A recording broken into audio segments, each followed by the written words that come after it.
Olá pessoal, tudo bem? Vamos entrando aí na sala. Vocês vão me dizendo aí como é que tá o áudio, quem for entrando agora. Hoje a gente... Estão conseguindo me ouvir? Conseguem me ouvir bem?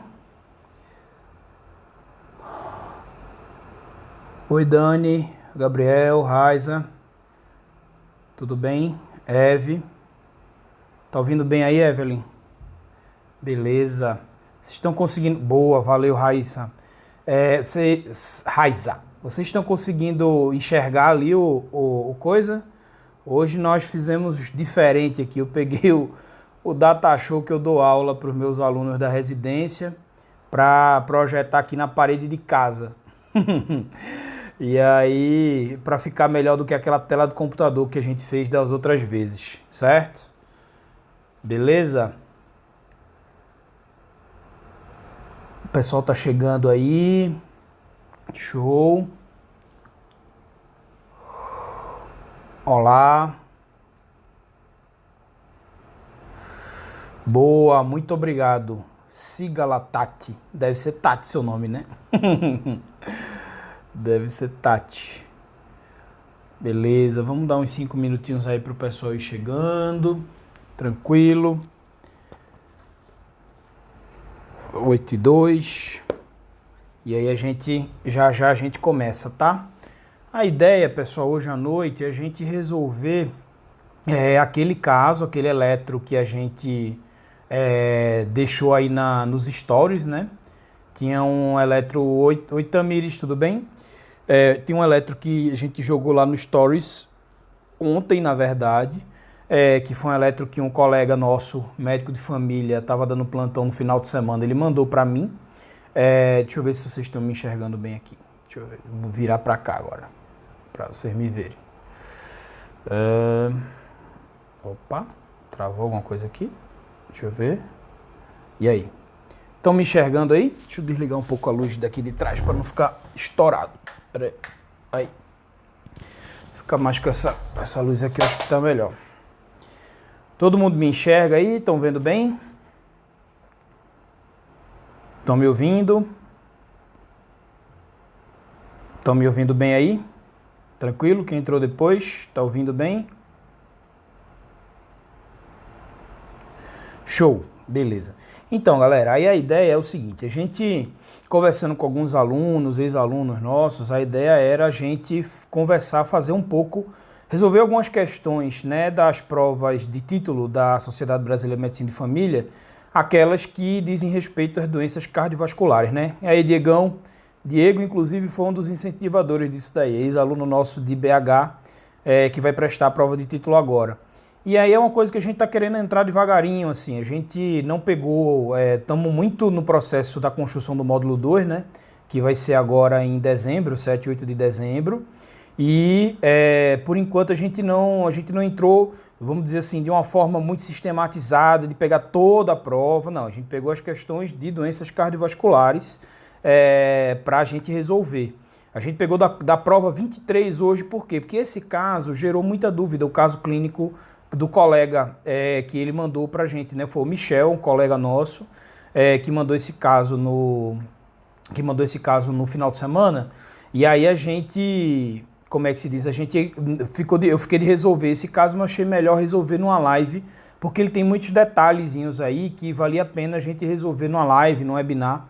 E aí eu vou dividir um pouco o webinar de hoje entre um pouco a resolução desse caso, do eletrocardiograma. Olha aí, Michel, beleza? Então a gente vai resolver um pouquinho, começar resolvendo esse caso aí que o Michel mandou pra gente aí no final de semana, e depois a gente vai entrar na resolução das questões da prova número 23, tá? Quem não acessou ainda, a Sociedade Brasileira de Medicina de Família, ela disponibiliza as provas anteriores de título, todas elas, no site, e o gabarito também, tá? Mas pra gente não importa apenas colocar a prova de título, qual é o gabarito, entendeu? Até porque eu acabei de colocar um story lá que vocês viram que tem uma que dá polêmica, bastante polêmica, inclusive. E a gente veio mais para ajudar vocês, quem vai prestar a prova ou quem se interessa pelo tema, mas para dar uma revisada, para revisar mesmo alguns conteúdos e saber onde acessar um conteúdo para estudar aí para a reta final dessa prova, tá?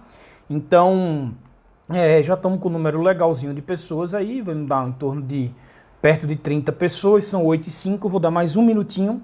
E enquanto a gente dá esse um minutinho, eu vou falando um pouco com vocês aqui, quem já chegou.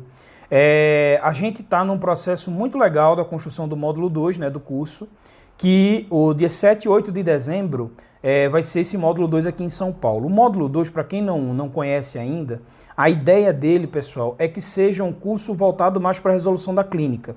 Como é que é a história desse curso da gente? O nosso curso de eletrocardiograma, ele começa com eletrocardiograma e cardiologia aplicada tudo junto, que foi o modelo que foi aprovado pela Sociedade Brasileira de Medicina de Família, porque o nosso curso ele tem a chancela da sociedade. Diferente de muitos cursos que tem por aí na internet, que a gente vê, o nosso curso ele dá ponto para quem vai prestar prova de título da sociedade e ele, como é que se diz, é um curso que tem essa chancela da AMB e da Sociedade Brasileira de Medicina de Família. Então a gente acabou dividindo ele ao longo do tempo, né? A gente já fez 13 turmas, então a gente dividiu o curso em agosto e agora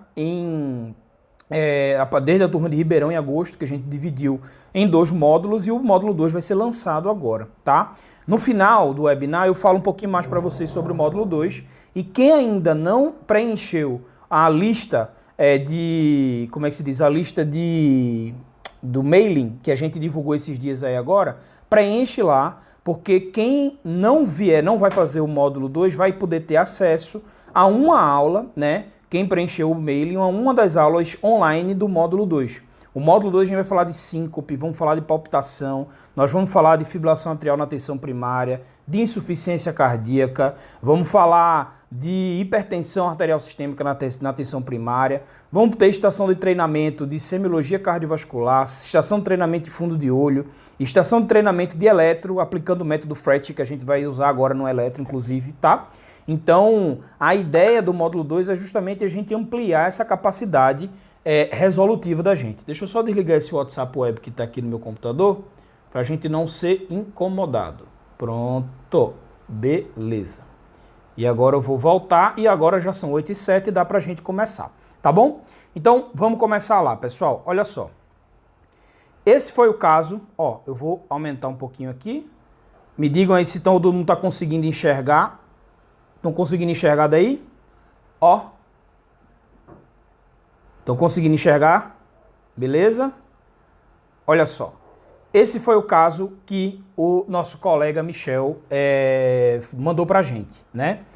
Então, paciente de 64 anos com história pregressa de hipertensão e valvuloplastia, não sabia dar maiores informações. Tá cortando a parte superior? Acho que não, aqui tá pegando bem ali. Tá? Estão conseguindo ver? Me digam aí. Conseguem ver? Sim, boa. Obrigado, Raiza. Então, é um paciente então, com a história de uma valvuloplastia que não sabia informar muita coisa sobre apenas 8 meses atrás, né? E vem por queixa de dor atípica pré-cordial, mas que apareceu há 24 horas. Veja, a gente já tem uma dificuldade na caracterização da dor, né? A dor é atípica, a gente tá confiando no colega, né? É um colega que a gente conhece e sabe que é um excelente médico. Mas muitas vezes a caracterização com dor típica e dor atípica às vezes pode... Então eu vou fazer o seguinte, eu vou tirar os comentários, tá, pessoal? Vou desativar os comentários aí pra gente não perder, pra não ficar ruim pra vocês enxergarem, tá bom? Então, vou desativar os comentários agora, beleza. Então, vamos lá. Então, assim, essa classificação do típica e atípica, às vezes, ela confunde um pouco se a gente não souber exatamente o que está falando. Então, mas vamos considerar que ela é uma dor atípica, né? Mas vamos ver a característica que o colega dá pra gente. Ela é pré-cordial, então, assim, ela tá ali na região pré-cordial. Se a gente for classificar em dor tipo A, B, C, D, por exemplo, ela ganharia o ponto da localização. No paciente de 64 anos, mas que apareceu 24 horas atrás, né? Com piora a palpação e inspiração forçada. Veja, uma dor que apareceu 24 horas, não é uma dor que começou foi de agora, piora a palpação e inspiração forçada. Se a gente for lembrar das razões de verossimilhança, quando a gente está na propedêutica de dor torácica, Dores que pioram a palpação e a inspiração, elas pendem para ser menos dor de angina, né? Pendem mais para ser dor de característica pleurítica ou costocondrite, etc, tá?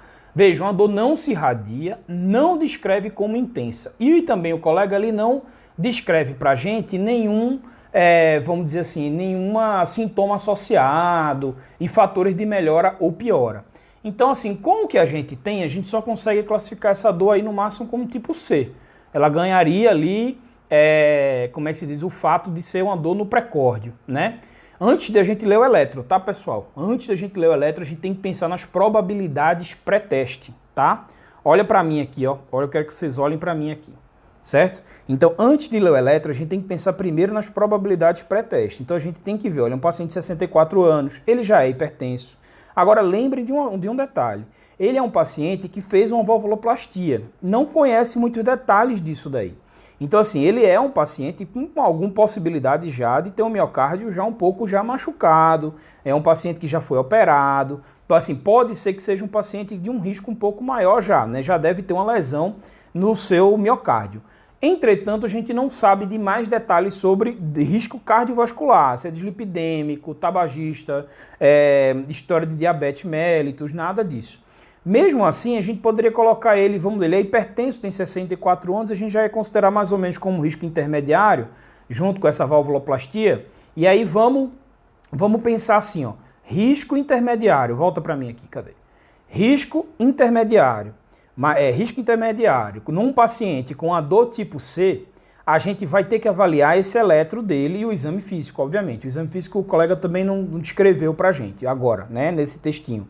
Mas no exame físico, a gente iria avaliar também se tem B3, se tem estertor, se o paciente tem algum sinal de insuficiência cardíaca aguda, né, se ele ficou dispineico nessas últimas 24 horas aí, se ele está tolerando esforço, se não está. Isso tudo a gente ia ter que fazer essa avaliação bem completa na hora de fazer, antes de ver o eletrocardiograma. Por quê? Porque se o exame físico do paciente está alterado, isso aumenta a probabilidade pré-teste da gente de poder ter de fato, um infarto agudo do miocárdio, que é o que mais pode nos prejudicar, ou o que mais pode, na verdade, nos deixar preocupado, tá certo? Então vamos lá.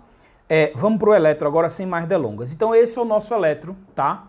Então assim, muita gente bate o olho nesse eletrocardiograma, faz, ai meu Deus do céu, que eletro é esse?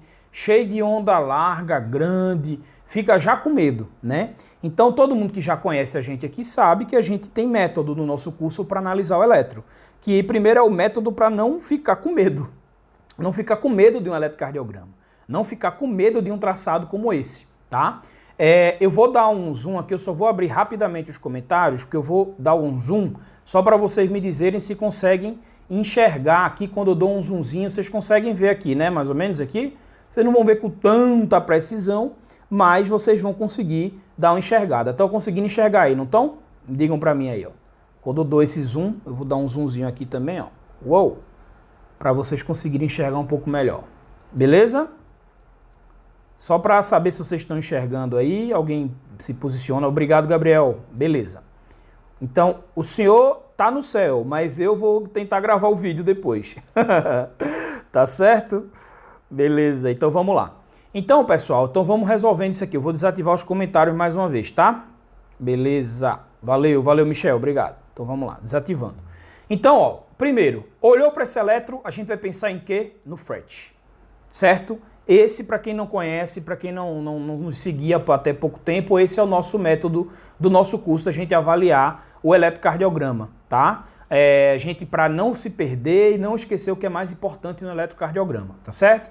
Então, F de frequência, R de ritmo, E de eixo, C de condução, avaliar o PR, o QT, o QRS, a progressão de R no plano horizontal, o H de hipertrofias, entre aspas, porque o termo hipertrofia não é correto do ponto de vista eletrocardiográfico, e I de isquemia, tá certo? Então esse é o nosso método, o FRET, que a gente, a partir dele, a gente vai analisar e a gente vai dissecar esse eletrocardiograma. Então, ó, na análise da frequência cardíaca, a gente tem que olhar primeiro para quem? D2 longo. Sempre olhar para D2 longo para análise da frequência cardíaca, tá? Nunca esquecer disso daí. Ah, Tiago, mas eu quase não consigo ver direito essa onda P. Olha, eu sei que esse é um eletro da vida real. E é por isso que a gente trabalha muito com os eletrocardiogramas da vida real. Porque veja como ele está cheio de interferência aqui. Às vezes é a máquina, às vezes é o paciente que fez eletro com a chave no bolso, com relógio, com pulseira. Então, assim, a gente sabe que na vida real os elétrons são bem diferentinhos daquilo que a gente vê no livro, né? Então, a gente vai ter que aprender a vida dura, tá certo? Então, vamos lá. A gente está vendo onda P aqui, certo? Você pode dizer, mas não sei o que é. Sabe? Sim, senhor. Isso aqui é uma onda P e tá claro. Isso aqui é onda T, ó. Vem um QRS, vem uma onda T de tatu. Logo depois a gente tem uma onda P aqui. Então essas são as nossas ondas P. Como é que a gente vai fazer para calcular a frequência cardíaca? Tem aqueles dois métodos, né? Eu dei um zoomzão aqui para vocês, para ficar melhor. Tem aqueles dois métodos. Um é o método do que a gente aprende no Dublin, né? Naquele nosso livro da faculdade chamado Electro for Dummies. Que todo mundo leu naquele livro ali na faculdade, tentou entender elétrico por aquele livro. E aí, qual que é o método? Bater um QRS numa linha grossa, a gente conta aqui, ó, 300, 150, 100, 75. Ou seja, ele estaria entre 75 e 100, a frequência cardíaca, mais próximo de 100 batimentos por minuto, e de 75 você poderia estar uns 90, 80 e tanto, tal. Essa é uma forma, um método aproximado de analisar a frequência cardíaca. O método mais preciso é a gente pegar a quantidade de quadradinhos, de milímetros, e dividir 1.500 por isso aqui, tudo bem? Então, seria, por exemplo, aqui acho que dá uns 5, 10, 15, aí, ó, 5, 10, 15, aqui dá uns 16, mais ou menos, né? Se eu for dizer assim, mas aqui tá quase no meio, vamos botar 16, vai dar um meio aproximadinho aí. E aí, como é que ficaria, ó, aqui, só pra gente lembrar de onde a gente tá contando, em torno de 93 batimentos por minuto, certo? Essa é a frequência cardíaca desse paciente. Passando. Então, na análise do ritmo, o que a gente vai ver? Frete, lembra? Bota na cabeça o frete. Frequência, ritmo. Então, vamos para o ritmo. Na análise do ritmo, a gente vai se deparar com as derivações clássicas, né? Que são as derivações bipolares, né? Que vem D1, D2, D3, que são as bipolares clássicas. E depois a gente tem a VR, a VL e a VF, que são unipolares, mas amplificadas. E aí, pessoal, a gente vai se perguntar na análise do ritmo ele é sinusal ou não sinusal? Basicamente é isso que a gente precisa entender inicialmente, tá? Se ele é sinusal ou não sinusal. Ora, a gente já viu, o ritmo ele tá regular, a gente, sim, óbvio, outra perguntinha que caberia, ele está regular ou irregular? Me parece que ele está regular, concordam comigo? Não estou deixando vocês falarem agora, então vão concordar a pulso. Mas o ritmo está parecendo que está regular, certo? E se tivesse irregular, pareceria ser uma arritmia sinusal apenas. Mas o fundamental é a gente saber se ele é um ritmo sinusal ou não sinusal. Como é que a gente vai saber isso? Tiago, eu sei. O ritmo sinusal é uma onda P que tem um QRS logo depois. Todo QRS é gerido por uma onda P. Não necessariamente. Ou não necessariamente não, isso daí é uma definição incompleta do ritmo sinusal. Porque você pode ter ondas P com QRS e o ritmo ser um atrial ectópico. Porque a onda P ela não é sinônimo de não sinusal. A onda P ela é sinônimo de despolarização dos átrios. Tá certo? Então, como é que a gente vai definir o ritmo sinusal? É um ritmo que é gerado no nó sinusal. Olha essa imagenzinha do eixo. Ó, eu vou até dar um zoomzinho aqui. Opa, aqui. Olha essa imagenzinha do eixo, eu vou dar um zoom aqui, ó, que vai ser melhor. Pronto, melhor. Olha só, esse aqui é o nó sinusal no átrio ventricular. Ou seja, para a gente dizer que o ritmo é sinusal, a gente tem que dizer que o estímulo está saindo aqui do nó sinusal, está saindo daqui do nó sinusal até o átrio ventricular, porque ele vai disparar, vai despolarizar os dois átrios, vem até aqui o nó AV. O eixo de despolarização, o eixo de P normal, ele é aqui, ó. Vem nesse sentido. Se o eixo de P vem nesse sentido, quem é que vai ser positivo normalmente? D1, D2 e AVF. Certo? Ó, positivo em D1 seria positivo em D2 e positivo em AVF. Certo? Quem tem dificuldade para analisar eixo cardíaco tem a nossa videoaula, tá? Disponível no canal do YouTube, /ECG na APS. Definindo direitinho, ensinando para vocês como é que faz o eixo cardíaco de passo a passo. Tá certo? Então, a gente definiria um ritmo sinusal com onda P presente e positiva em D1, D2 e AVF. Então, ó, olha para D1 lá. D1. Tiago, mas eu não vejo onda P. Veja, você vê. Olha uma onda Pzinha aqui, olha outras aqui, outra, aqui está mais clarinha ainda, estão vendo? Então assim, vejam, mas eu estou em dúvida se isso é onda P, não tem problema. Baixa a linha até a outra derivação e vê. Isso aqui você tem dúvida que é onda P? Não, isso aqui eu não tenho dúvida. Pronto. É exatamente aqui que tem a P na outra derivação. Você tem dúvida que isso aqui é onda P? Não. Então é exatamente ali que tem outra onda P. Certo? Então P positivo em D1, D2 e AVF. Olha ela positiva em AVF. Certo? Então, ritmo sinusal. Tudo bem? Beleza. Olha aqui o sinal do índio mostrando aqui onde tá as ondas P's aí para vocês depois não dizerem que eu não ajudei. Tá certo? Beleza. Vamos lá. Definição do eixo. Então, frequência, ritmo, eixo. Certo? Então, definição do eixo elétrico. Bom, aqui nós já vamos começar a complicar um pouquinho. Então, antes disso, só quero saber, tá todo mundo acompanhando? Beleza? Tranquilo? Estão conseguindo enxergar aí? Estão conseguindo me ouvir bem? Só para eu saber se está tudo bem, eu não estou falando com os zumbis. Estão conseguindo me enxergar? Beleza, muito obrigado. Show! Então agora nós vamos para... Vou desativar mais uma vez os comentários. A gente vai agora para a análise do eixo. Pô, quem já viu esse elétron, quem já tentou fazer ele pelo Instagram, sabe que ele está com eixo desviado, né? Então a gente vai ver agora como e por quê, certo? Então vamos lá. Ó. Sempre tenha a rosa dos ventos nossa nas mãos, na hora de analisar o eixo, certo?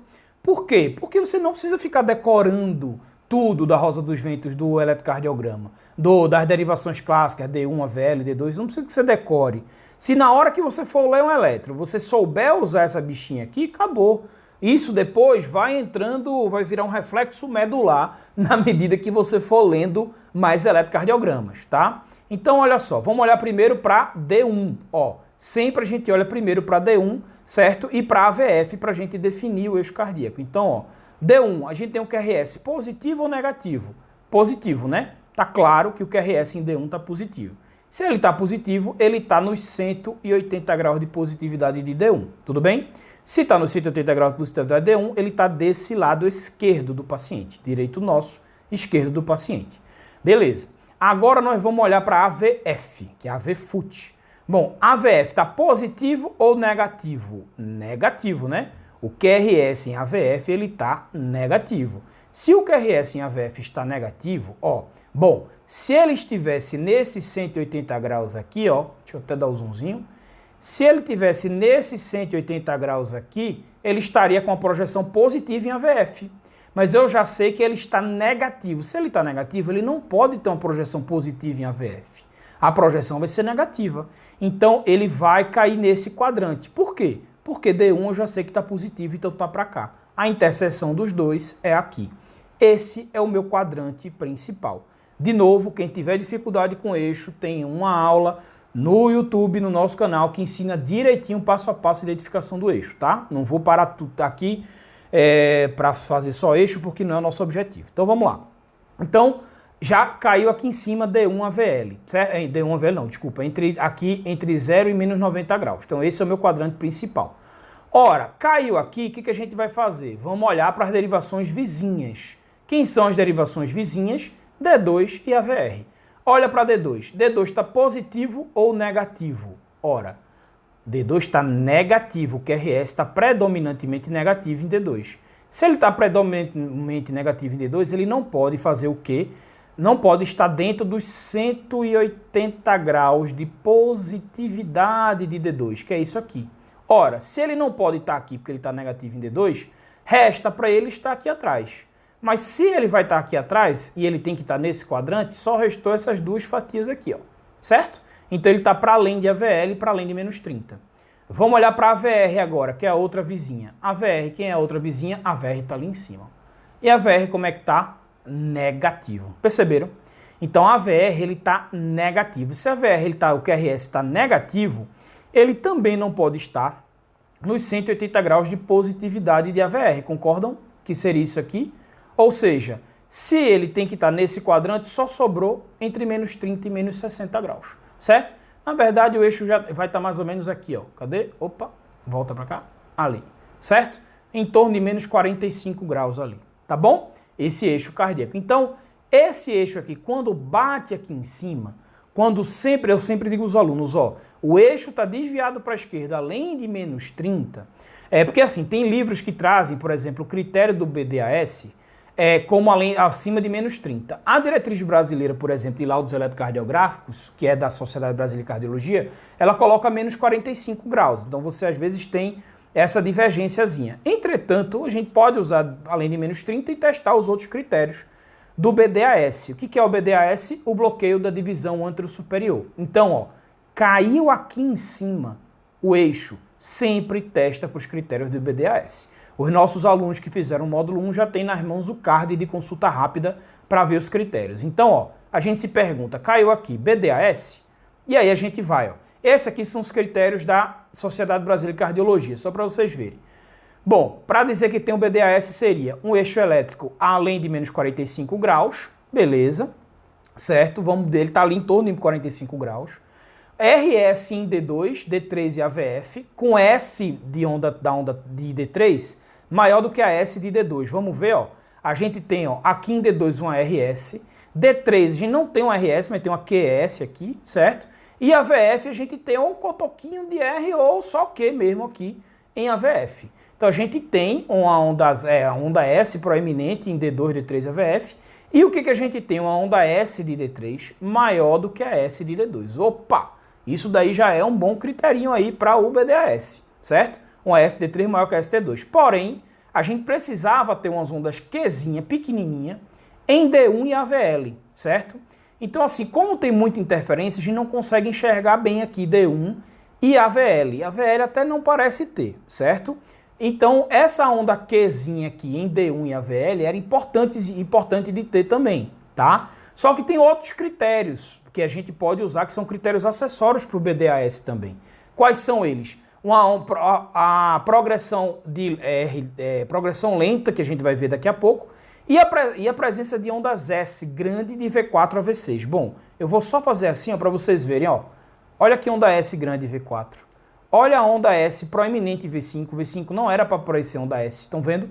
Então a gente tem critérios indiretos que podem fazer a gente pensar no BDAS também. Se não dá para cravar com tudo, mas dá para a gente suspeitar fortemente do BDAS, certo? Então vamos lá. Opa, volta para cá, aqui, beleza. Então, BDAS aqui, já ou a gente crava ou a gente já levanta como uma suspeita importante, só pela análise do eixo, tá certo? No meu ponto de vista, eu já colocaria como um BDAS sim, nesse caso aí, porque ele está associado com outro bloqueio, que a gente vai ver depois, o que poderia fazer a gente não ver bem a onda Qzinha ali da ativação do septo lá em cima, tá? E agora a hora da condução. Como é que a gente vai analisar a condução? Primeiro, analisar quem? O intervalo PR. Quem é o intervalo PR? É o intervalo entre o começo da onda P e o início do QRS. Esse intervalo PR ele tem que ter de 3 a 5 milímetros. Do que eu posso analisar, olha ele aqui, ó, tá vendo? Do que eu posso analisar, ele me parece estar bem no limite. O que seria no limite? Ele tem em torno de 5 milímetros, ou seja, um quadradão. Um PR de um quadradão, a gente já descartaria o quê? Os bloqueios atrioventriculares, certo? Se é fixo, obviamente, né? O PR mantendo fixo, a gente descartaria os BAVs, o BAV de primeiro grau, BAV de segundo grau, o BAVT, certo? Então a gente descartaria com o PR fixo, ou só na análise do PR a gente já descartaria esses bloqueios. O QTC é o QT corrigido. Ah, Tiago, eu preciso corrigir sempre o QT, todos os pacientes?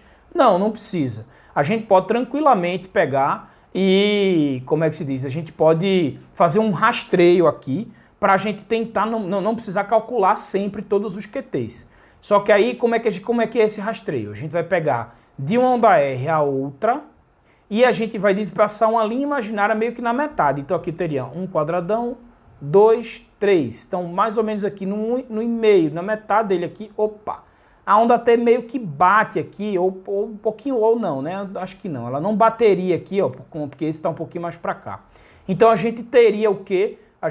Se a linha imaginária que eu traço entre um R e a R aqui, ó, se a linha imaginária que eu traço entre um R e a R, a onda T bate para trás dessa linha imaginária, perto do seu próprio QRS, a gente não precisa fazer o rastreio, grosso modo. Isso é um rastreio, tá, pessoal? Isso não é certeza. Não é sempre que funciona. Mas é um bom rastreio para a gente não precisar calcular o que tem em todos os pacientes, certo? O QRS, aí a gente vai analisar. O QRS está estreito ou está largo? Bom, esse QRS está claro que ele está largo, né? Está muito claro que esse QRS aqui está largo, não tem nenhuma dúvida. E aí o que eu costumo dizer sempre no curso é, QRS largo, a gente vai pensar em bloqueio completo até que se prove o contrário, certo? E nesse caso, ele tem critérios do bloqueio de ramo esquerdo. Tem a QS profunda em V1, em V2, em V3. As ondas R em torre aqui nas derivações esquerdas, ó, V6 aqui, ó, eu vou colocar para cá. Em V6, onda R em torre com esse empastamento. Olha ali, ó, D1 e AVL também com a R em torre, certo? E R pura aqui, e é por isso que eu acho que tem BDAS, porque quando tem bloqueio de ramo esquerdo, ele não faz ativação do septo alto lá em cima, do lado esquerdo. Então o que é que vai acontecer? A gente não teria aquela onda Qzinha associada. Então, bloqueio de ramo esquerdo associado. Tá certo? Bloqueio de ramo esquerdo. O QRS largo testa para os dois bloqueios completos. E aqui a gente tem bloqueio de ramo esquerdo associado. Ah, Tiago, e a progressão de R no plano horizontal? Bom, na presença do BRE, ela se prejudica. Por quê? Porque na presença do bloqueio de ramo esquerdo, a gente vai ter ondas Qs aqui, não dá para atribuir a uma falha de progressão de R no plano horizontal. Tá certo? Então, na análise da condução, a gente já achou aqui o PR normal, QT aparentemente normal, QRS largo, com critérios de bloqueio de ramo esquerdo. Tá? Esses aqui são os critérios do BRE da Sociedade Brasileira de Cardiologia, QRS largo, ausência de Q, ó, em D1AVL, V5 e V6, certo? Ondas R largas com entalhe e onda R com crescimento lento. Nesse caso aqui, podendo ocorrer QS, é o que a gente tem ali, é um QS, ó. QS, é onda Q direto, certo? Aqui parece ter um cotoquinho de R. Bom, e agora análise de hipertrofias. Bom, na presença aqui está claro que a gente pode ter critérios de amplitude, né? Mas na presença do bloqueio de ramo esquerdo, a Sociedade Brasileira de Cardiologia coloca alguns detalhes para a gente seguir. Então, por exemplo, ele coloca, é importante que você tenha um R de AVL maior que 11. Quando eu falo no curso, a gente vê que o R de AVL, ele é um critério de amplitude que ele tem uma sensibilidade muito baixa, de 11%, só que a especificidade é altíssima. Ou seja, se o R de AVL, ó, que é esse aqui, deu mais do que 11 milímetros aqui, ó, e ele deu, a gente teria uma especificidade de 100% para sobrecarga de ventrículo esquerdo. Aqui você ainda teria outro critério de amplitude, que é o critério de Cornell, que soma S de V3 aqui com a R de AVL, para dar maior que 20 ou 28, a depender do sexo, e a gente, com certeza, isso aqui já daria sem problema. Então a gente teria critério de amplitude aqui também, certo? E, como é que se diz? Aí ele coloca aqui o Sokolov-Lyon, maior que 35. O Sokolov a gente não tem, porque ele dependeria dessas ondas V5 e V6 também estarem grandes aqui, e o Sokolov não está, mas a gente tem R de AVL, a gente tem, como é que se diz? A gente tem sobrecarga de ato esquerdo, ó, ali aparentemente a gente tem parece ter um índice de Morris aqui, ó. Me parece ter não sei se chega tanto, não sei se vocês estão conseguindo enxergar bem, mas assim, dá para ter uma dúvida sobre o índice de Morris ali, que é a porção negativa da onda P em V1 maior que 1 milímetro quadrado, ou pelo menos de 1 milímetro quadrado, tá? Então tem alguns critérios, né, que dá pra gente dizer também que tem bloqueio de ramo esquerdo associado, tá? Bom, tá no contexto do paciente hipertenso, valvulopata? Com certeza tá. E critério de isquemia, bom, a princípio a gente não tem. Porque, Tiago, mas e esse supra aqui? Esse supra é do bloqueio de ramo esquerdo. Quando você tem um bloqueio de ramo esquerdo aqui, você não pode chamar isso aqui de supra patológico. Você não vai dizer que isso aqui é um supra patológico se você tem bloqueio de ramo esquerdo. É o próprio bloqueio que causa esse supra. Tiago, mas e essas ondas T's invertidas? Essas ondas T's invertidas, na presença do bloqueio de ramo esquerdo, elas são ondas T's secundárias ao bloqueio, ou seja, não é de isquemia, é por conta do bloqueio. Em V6 você vai ter a mesma coisa, uma onda T invertida por conta do bloqueio de ramo, certo? Ok? Bom, e agora a gente vai resumir e resolver o caso. A gente tem um bloqueio de ramo esquerdo, esse BDAS eu posso até tirar a interrogação, no meu ponto de vista tem BDAS, tem sobrecarga ventricular esquerda, e tem essa suspeita, volta só um pouquinho, da área inativa em parede inferior, que é isso aqui, ó. Eu já tinha analisado antes, que é Nós temos um QS em D3 e me parece ter QS também em AVF. Não acho que isso aqui não é onda R. D3 e AVF são derivações consecutivas. Duas derivações consecutivas com onda Q, característica de patológica, a área eletricamente inativa, certo? Então, a gente teria aí um eletro potencialmente isquêmico prévio, mas com sobrecarga de ventrículo, com múltiplo bloqueio de ramo, né, com 2 bloqueios de ramo já. Então, num paciente, ó, com a dor tipo C, um risco intermediário, mas a gente tem poucos dados para falar se o risco intermediário ou não. E aí, a gente tem um bloqueio de ramo esquerdo. Ele é novo? É presumivelmente novo? Vejam, olhem para mim aqui. Quando a gente tem um bloqueio de ramo esquerdo no eletrocardiograma, na urgência e emergência, um paciente com dor torácica, você tem que se perguntar, é um bloqueio novo ou presumivelmente novo? Se o paciente não faz ideia que esse bloqueio era novo, se ele tinha esse bloqueio, o que você tem que fazer? Você tem que tratar ele como sendo um bloqueio novo. Veja, eu estou falando do paciente com dor torácica naquele momento, no ambiente de urgência e emergência. É diferente do cara assintomático, chega, doutor, olha aqui meu eletro. Quando olhou para o eletro, tem lá um bloqueio de ramo esquerdo. E esse bloqueio de ramo esquerdo do cidadão, tá lá o bloqueio de ramo esquerdo, o que vai acontecer? Nada, tá? Isso está suprando, ele está infartando? Não, não está. Se ele está assintomático é uma coisa, se ele está com dor torácica, um bloqueio que ele não sabia que tinha, é outra, tá? Então, bloqueio de ramo esquerdo novo ou presumivelmente novo, dor torácica e alto risco para infarto, você vai ter que tratar como se fosse um infarto, tá certo? Uma síndrome coronariana aguda, tá bom? Então, voltando para lá, a gente iria tratar ele, por quê? Porque a dor dele é uma dor com baixa probabilidade, só que ele tem um risco intermediário e o eletro dele é isquêmico, pessoal. É um eletro isquêmico, então sendo eletro isquêmico, paciente com risco intermediário, que já é hipertenso, mas tal, o que vale a pena? Até eu sugeri isso para o colega, só olha, faz AS, faz estatina, se você tivesse que ele estava numa UPA, faz AS, faz estatina, ou estatina não, desculpa, AS clopidogrel, inicialmente, e começa a seriar a enzima desse paciente aí. Já faz a primeira dose de anticoagulante e começa a seriar a enzima. Na hora que ele seriou a enzima, de fato, era um infarto agudo do miocárdio, certo? Então, é isso, esse caso. Vou abrir aqui para comentários aqui rápidos de vocês, para saber se tem alguma dúvida. Opa, volta aqui. Beleza? Estão me compreendendo? Estão conseguindo me ouvir? Agora eu abri os comentários aqui. O que vocês acham? Alguma dúvida? Alguma questão com esse caso? Digam para mim aí. Deixa eu botar para mim aqui agora. E aí, galera? Todo mundo conseguiu compreender? Esse caso vai ficar gravado, tá? E a gente resolveu outro caso recentemente agora de BDAS associado com bloqueio de ramo esquerdo, certo? Então a gente teve aí, a gente resolveu no Stories, está lá também no caso número 7, se eu não me engano, tá?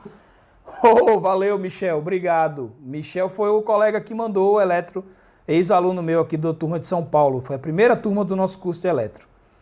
Obrigado, querido. Bom, então posso passar então para a resolução das questões, pessoal? Antes disso, deixa eu só saber, quem aqui vai prestar prova? Levanta o dedinho aí, quem vai prestar prova aí da Sociedade Brasileira, dia 1º de dezembro. Eu trouxe aqui as questões do 23, né? Questões da... Como é que chama? Da prova número 23. Alguém aí vai prestar? Deixa eu ver. De vocês aí. Não sei se a internet minha tá meio lenta, eu espero que não esteja travando para vocês aí. Será que travou? Opa, Diego vai prestar a prova aí dia 1º de dezembro. Certo? Gabriel vai prestar também, boa, beleza. Bom, já tá ajudando vocês aí, né? Um pouquinho. E quem não for prestar, vai ver com a gente aqui. Agora eu vou deixar os comentários abertos, tá? Vou deixar esses comentários abertos agora aí, porque a gente vai resolvendo junto essas questões aqui, certo? Então, quem já viu as questões que estão lá, eu postei lá nos stories da gente. Quem não viu ainda vai ver agora com a gente, tá? Então, vamos lá, questões da prova de título de Medicina de Família e Comunidade. Eu vou dar um zoom sempre aqui para vocês conseguirem ler daí também, tá? Então, ó, sempre tem essas historinhas, tem uns vídeos que a pessoa vai ver, né, na prova, e aí tem essas historinhas, certo? Que é para você contextualizar a questão. Então vamos lá. A médica faz, Jonas, como eu vou poder te ajudar hoje? Aí o Jonas, veja que a gente não tem a idade de Jonas aqui, isso já foi um problema para resolver essa questão, tá? Mas, Jonas, como eu vou poder te ajudar? Então, doutor, eu vim aqui pedir um check-up. Tá bom. Você tem algum problema de saúde, Jonas? Não tenho nenhum problema de saúde, não. Tá sentindo alguma coisa? Não, também não tô, não. E na família, tem algum problema de saúde? Aí o paciente diz, não, meu pai tem pressão alta. O meu irmão não, ele é novo. E minha mãe também não tem nenhum problema de saúde. Ok, vamos dar uma examinada em você então, tá bom. Bom, teu exame estava normal, tá, Jonas? Bom, eu não sei o que ela fez com o Jonas aqui, certo? Não faço a menor ideia do que ela fez com o Jonas nesse exame, tá? Eu vou te pedir uns exames. E também eu não sei a idade de Jonas, certo? Tá bom, doutor, eu faço os exames e trago aqui para mostrar. Isso, perfeito, bom dia. Aí, quando o Jonas estava indo embora, ele disse assim, doutora, na verdade eu estou sentindo uma bola ali na região. Tá doendo para ir no banheiro ali. Que região é essa? Bom, deve ser o reto, né? O ânus. O que aconteceu? Aí Jonas vai dizer, eu tô sentindo que tem uma bolinha na região ali do ânus e tá doendo para ir no banheiro. Então aqui a gente tá diante, né, pessoal, para quem é médico de família, quem está estudando, daquilo que a gente chama de demanda oculta, né? Dos pacientes que muitas vezes eles vão no médico por uma coisa e aí não conseguem se expressar bem, tem vergonha de falar. Então, várias coisas de estratégia de comunicação que tem alguns colegas que trabalham isso muito bem na medicina de família, né? Então, vamos te examinar de novo. Tá bom.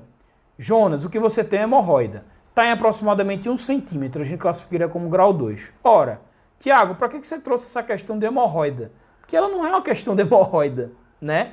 Olha só o que a pergunta traz, né? Assim, pelo menos essa questão 25, ela não é de hemorroida. Olha o que a pergunta traz. Na primeira parte da consulta, a conduta que a médica esqueceu foi A. Orientar que o paciente não necessita de nenhum exame ou procedimento de rastreamento. B. Realizar a mensuração da PA. C. Solicitar um teste de esforço, tendo em vista as queixas do paciente. E D. Solicitar colesterol, hemograma e parcial de urina. Vou deixar vocês tentarem responder. Se alguém tenta me responder aí. Deixa eu ver qual é o palpite de vocês aí. A, B, C ou D?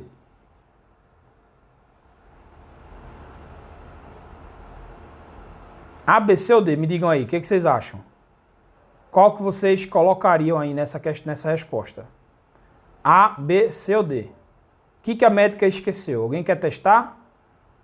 A, Rejane, de orientar que ele não cita de nenhum exame ou procedimento para rastreio. Alguém mais quer opinar? Diego também acha que é A. Maria Emília acha que é A. Boa, beleza. Beleza, então todo mundo começou A. Tamires B, Tamires divergiu. Por que será? Vamos ver agora, né? Bom, pessoal, vejam só. É um exame que a gente... Qual a nossa dificuldade aqui? Né? Olha para mim aqui agora, para minha cara. A gente não tem a idade do paciente. E aí, quando a gente vai estudar, inclusive fazer a discussão sobre exame anual de saúde, até a idade do paciente é fundamental para a gente. Porque a gente tem exames que a gente faz no exame anual de saúde, do exame físico mesmo, coisas do exame físico, que a gente tem que fazer nos pacientes sempre, e às vezes a gente tem que fazer alguns rastreios, independente de qualquer fator de risco, na população, ou independente de fator de risco, e outros, obviamente, dependendo de fator de risco, né? A gente sabe muito bem da discussão toda em relação ao câncer de próstata, que a gente, médico de família, não, né, a gente fala contra esse rastreio por conta das evidências que são muito robustas, né, em relação ao câncer de próstata. Há polêmica em relação ao câncer de mama, mas aqui eu estou falando da consulta de check-up. E nas consultas de check-up, a gente tem alguns rastreios que a gente pode e deve fazer no paciente na consulta de check-up. Eu não vou falar de todos aqui agora, até porque consulta de check-up, a gente vai gravar uma aula sobre check-up, tá na nossa programação mais para frente, não vai ser para agora, mas vai ser uma aula só sobre check-up, porque a gente tem sim que fazer alguns rastreios nos pacientes que são assintomáticos também, né? Não estou falando de sair pedindo um monte de exame de sangue, mas um dos rastreios principais, você sabe qual é? Medição da pressão arterial. Certo? Então, por exemplo, a gente não faz ideia nessa história aqui, ó, estou colocando vocês de volta aqui, a gente não faz ideia nessa história aqui se ela mediu a pressão ou não.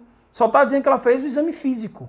Então, assim, a questão, no meu ponto de vista, ela induz a um erro, né, ou está um pouco mal formulada, né? Porque se a gente for por se a gente for por exclusão, a gente ia excluir o quê? Hemograma. Hemograma não faz parte de rastreio como é que se diz? Não faz parte de rastreio e de exame anual de saúde. Hemograma não tem nenhuma evidência para isso. Teste de esforço, muito menos.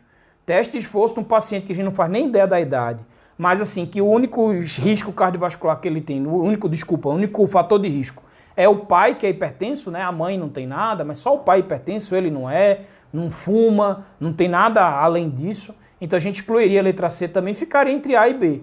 Como a gente não faz nem ideia de que ela tirou a pressão ou não, se tirou não, né? Se ela avaliou a pressão ou não, eu colocaria letra B de bola. E foi exatamente isso que veio no gabarito, letra B de bola. Só para vocês lembrarem, olha a recomendação da United Service Preventive Task Force, eu esqueci a sigla agora. Ela diz o seguinte: adultos maiores de 18 anos, certo? Ou mais velhos, ele recomenda obter a pressão, certo? Sempre obter a pressão desses pacientes aí, certo? Anualmente a gente fazer o exame, só ver a pressão desses pacientes acima de 18 anos de idade, certo? Então isso daqui faz parte do rastreio, medir a pressão uma vez ao ano nos adultos após 18. Há guidelines que dizem que depois que você tem algumas medidas que são normais, você pode espaçar mais isso aí para cada 3 a 5 anos, tá certo? Compreendida essa questão? Posso passar? Digam para mim se eu posso passar. O que vocês acham? Posso passar para a próxima? Alguma dúvida nessa questão? Não quero sair atropelando, quero só... Beleza, obrigado, Beca. Alguma dúvida ficou nessa questão aqui, pessoal? Posso passar? Lembrar sempre, então, da questão do exame anual de saúde, tá? Uma coisa que eu recomendaria para vocês que vão fazer a prova é... A Sociedade Brasileira de Medicina de Família gosta muito das recomendações da Preventive Service Task Force dos Estados Unidos. Então, para vocês revisem as revisões da USPSTF, ok? Então, vamos lá. Próxima questão, vamos lá, vamos ler aqui ela. É a questão desse videozinho aqui, então vamos lá. Diálogo. Médica, como eu posso ajudar o senhor hoje? Eu vim trazer os exames do diabetes. Veja, de novo, não tem a idade do cidadão aqui, tá? Então, como posso ajudar o senhor? Eu vim trazer os exames. Mais alguma coisa? Então, tem aquela sensação do coração, fica acelerando, eu já fui no cardio, fiz todos os exames, mas ele disse que está tudo normal com os exames. Mas continua acelerando e parece que vai me dar um treco. E mais alguma coisa, né? Aí a esposa do paciente chega depois e fala: doutor, eu estou preocupada, porque às vezes ele está esquecendo de aplicar insulina. Ele anda muito nervoso, que ele esquece. Desde que ele ficou desempregado, ele está assim. Então, um paciente que está desempregado, muito nervoso, né? Já chegou a ter, pelo que eu visto aqui, coração acelerado, não é isso? Então, a médica, entendi, posso ver os exames? Então, a hemoglobina glicosilada deu 6,5, glicemia em jejum de 116. Da parte do diabetes está controlado, né? HB de 6,5. Mas o que eu faço, doutora? Esses dias eu passei tão mal que eu cheguei a pensar em chamar o SAMU. Estou muito preocupado com isso. Veja, esse é o paciente falando, tá? Parece que eu vou morrer. Ele está preocupado com o quê? Com a palpitação que ele vem sentindo, certo? E se eu morrer, doutora? A médica, da parte do coração, você pode ficar tranquilo. Isso é só emocional, né? Que beleza, é ótimo dizer assim, paciente, isso é só emocional! Não se estresse não, né? O cara tá queixando de palpitação, com medo de morrer. E o que a médica faz? Se acalme! Se estresse não, se você ficar se estressando vai piorar o coração, vai ajudar muito esse paciente aí. Mas vamos lá. Então, mas essa sensação vai ficar assim, o que eu vou fazer para resolver, né? Enfim, e aí, por que eu trouxe essa questão? É uma questão que também não é tanto, ela faz parte do diagnóstico diferencial da nossa área, mas ela é muito importante. Porque, vejam só, considere que na consulta de retorno, o mesmo paciente do vídeo, esse daí, ele continua com as palpitações associadas à falta de ar, palpitação agora associada com falta de ar, perda de apetite e desconforto no peito. A esposa perda de apetite, ele estava muito nervoso, lembram? Perda de apetite, sensação de falta de ar e desconforto no peito. A esposa diz que ele costuma apresentar esses sintomas quando senta para fazer as contas da família. Eita misericórdia, olha só. Olha o fator disparador, fazer as contas da família. Ou quando recebe conta para pagar, aí lascou. Ele não tem história prévia pessoal nem familiar de transtorno mental. Qual é a alternativa que apresenta o diagnóstico mais provável? A. Transtorno do pânico. B. Dissociativo ou conversivo. C. Transtorno de ansiedade generalizada. Ou D. Somatização por sofrimento mental inespecífico. Qual é que vocês acham, pessoal? A, B, C ou D? Deixa eu ver o que vocês me dizem aí.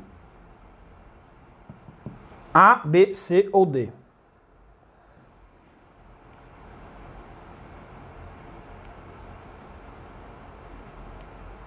E aí, o que vocês acham? A, B, C ou D dessa daí? Não querem tentar, não? Diego achou A, Tamires C, Fantasicine A, Maria Emília A, Bruna achou C. Ok, vamos lá. Então eu vou começar a responder aqui. Vejam só. Por que eu trouxe essa questão? Por conta do diagnóstico diferencial de palpitação, certo? Mas vejam bem. Para a gente classificar ele como um transtorno de ansiedade generalizada, esse paciente ele precisaria estar a maior parte do tempo assim, com tudo, e não necessariamente com um único disparador, né? Veja o que ela fala aqui, ó, que a esposa costuma, ele não apresenta os sintomas o tempo todo, né? Só que ele, ó, costuma apresentar os sintomas quando senta para fazer conta ou quando recebe as contas para pagar. Então, assim, tem uma coisa muito específica, né? Que dispara esses sintomas nele. Ele fica com falta de ar, palpitação, perda de apetite e tal. Eu trouxe essa questão por conta do diagnóstico diferencial de palpitação, mas óbvio que essa é uma questão mais de saúde mental, né? Também não é transtorno do pânico, porque a gente não tem nenhum outro sinal que levasse a pensar em transtorno do pânico, que é uma condição muito mais grave. O paciente ele não fica com períodos super bem o tempo todo e, como é que se diz, assim, super bem o tempo todo e o transtorno do pânico depois vem e lasca na cabeça dele ele, na hora só de pagar a conta, entendeu? Então, assim, o transtorno do pânico ele tem vários outros disparadores, né? Do paciente que tem pânico, que está muito associado com o transtorno de ansiedade. Na realidade, o que esse paciente tem é uma somatização por um sofrimento mental no específico. Ele somatiza o fato dele estar desempregado. Lembrem disso, ele está desempregado, é um paciente que começou a ficar assim depois que começou a ver que não tinha dinheiro para pagar as contas. E aí, sem a grana de pagar as contas, o que é que vai acontecer? A resposta dessa questão é a letra D. Somatização para o sofrimento mental inespecífico. Por que eu trouxe essa questão aqui? Para a gente lembrar do diagnóstico diferencial de palpitação. Esse é o fluxograma do diagnóstico diferencial de palpitação. Se o paciente queixa de palpitação, uma das coisas até que eu discuto muito, mas o que a evidência traz é isso, qualquer palpitação que chega à atenção primária, a literatura diz para a gente fazer anamnese, exame físico e eletro, né? Só que a gente tem muitas causas não cardíacas, e ansiedade, pânico, sofrimento mental, quadro de causas psiquiátricas, ele é uma das causas extracardíacas, né? Que a gente tem que tratar logo no início, para a gente não sair fazendo a propedêutica toda. Veja, ele fez uma propedêutica com o cardiologista, pessoal, de investigar a palpitação, quando o problema do cara não era nada cardíaco, era extracardíaco. E não precisava ter feito eletro, ter feito Holter, que ele deve ter feito, capaz de ter feito também ergométrico, enfim, certo? Então o que a gente tinha que procurar era primeiro tratar as causas extracardíacas dele, tudo bem? Então o gabarito dessa daí é a letra D, somatização por sofrimento mental inespecífico. Lembre que tem uma coisa muito específica para disparar esse negócio aí, o sofrimento mental inespecífico, mas ele está somatizando, ele somatiza o fato dele de estar sem a grana aí para pagar suas contas, né? Pelo que diz a historinha pra gente. Ok? Essa daí, tranquila, do nosso ponto de vista da doença cardiovascular. Vamos passar agora para a próxima, tá? Olha essa. Essa daqui é a que teve bronca, né? Que assim, eu imagino que deve ter tido bronca, porque se eu tivesse feito essa prova, eu ia contestar. Mas vamos lá. Essa aqui é mais simples, não tem videozinho nem história não, ó. Vamos lá, ó. Vejam só. Vejam essa. Paciente chega para mostrar resultado de lipidograma, triglicérides de 880, HDL de 80, isso aqui, rapaz, isso não é um sangue não, isso aqui é uma manteiga de garrafa. Então, HDL de 80 e o LDL de 90. Veja, LDL normal, HDL até alto. Assinale a alternativa que apresenta a conduta farmacológica que o médico deveria sugerir frente a esse caso. Vamos lá, o que vocês acham? Vou esperar vocês. A, B, C ou D? E aqui me deu um trabalhão, viu? Porque eu saí pegando todas as referências aí que a gente tem disponível. Os guidelines todos da brasileira, da europeia, da americana, tal.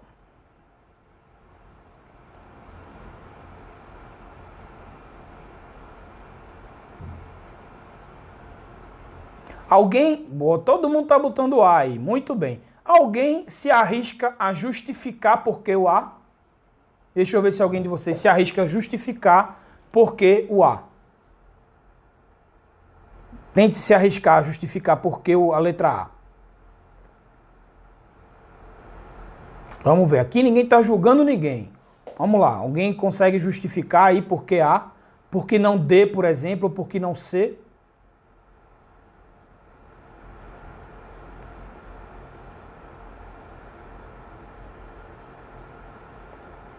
Se alguém levantar o dedinho aí, eu puxo para a live aqui. Eu boto aqui para falar aqui com a gente, se quiser. Se topar falar, né, com todo mundo. Alguém levantar o dedinho aí, eu topo justificar. Alguém diz aí? Deixa eu ver. Raiza.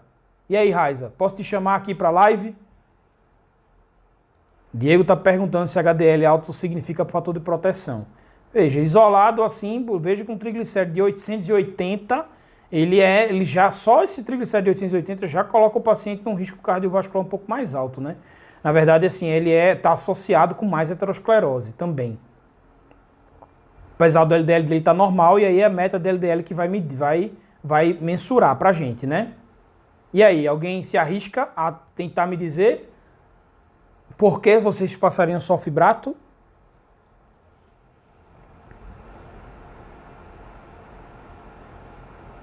Não? Então tá bom. Então nós vamos, se ninguém se arrisca, mais uma chance. 5, 4, 3, 2, 1, tá bom. Então vamos lá. Bom, vejam só, veja que coisa. A resposta é sim, fibrato, vocês acertaram, tá? Mas veja que essa questão aí, ela é uma questão que ela é perfil lipídio somente com aumento do triglicérido, somente o fibrato é suficiente. Muito bem, Laís. De fato é. Mas ela é uma questão polêmica. Por quê? Vejam só.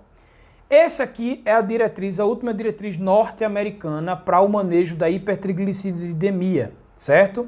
Essa daqui é a diretriz de 2017 da American Heart. Vejam só, certo? Manejo, recomendações de hipertrigliceridemia da American Heart. O que ele coloca aqui, ó? Em adultos maiores do que 20 anos, se você tem um triglicérides de 175 até 499, ele vai ter que fazer mudança de fator de risco, controlar diabetes, doença renal crônica, doença hepática, parar de beber, hipotiroidismo, etc. E medicações. E medicações que aumentem os triglicéridos. Ou seja, a recomendação 1B da American Heart para um triglicérides até 500, até 499, é você fazer fatores, não precisa de remédio. É tratar as causas de base e mudança de estilo de vida, ok? A recomendação 2A aqui, com nível de evidência B, olha o que ele coloca pra gente aqui, certo? Em adultos, né? Em adultos, a gente tem de 40 a 75 anos, com risco cardiovascular, com moderada ou severa hipertriglicidemia e o risco de 7,5, veja, qual é o nosso problema nessa questão? Nós não sabemos o risco desse paciente. Nós não fazemos ideia do risco cardiovascular dele. Só o LDL não me diz o risco cardiovascular dele, não. Ele pode ser um tabagista, ele pode ser hipertenso, pode ser diabético, a gente não faz nem ideia. Então vejam só. Aí o que acontece? Ele diz aqui que se tiver moderada para severa, só uma coisa, pessoal, eu vou encerrar a live agora, só um pouquinho, porque ele vai encerrar aqui, que tá dando 1 hora. Vai encerrar a live agora, a gente vai reabrir, tá certo? Eu vou encerrar e ela vai reabrir aqui pra gente voltar exatamente nessa discussão, tá? Encerrando agora.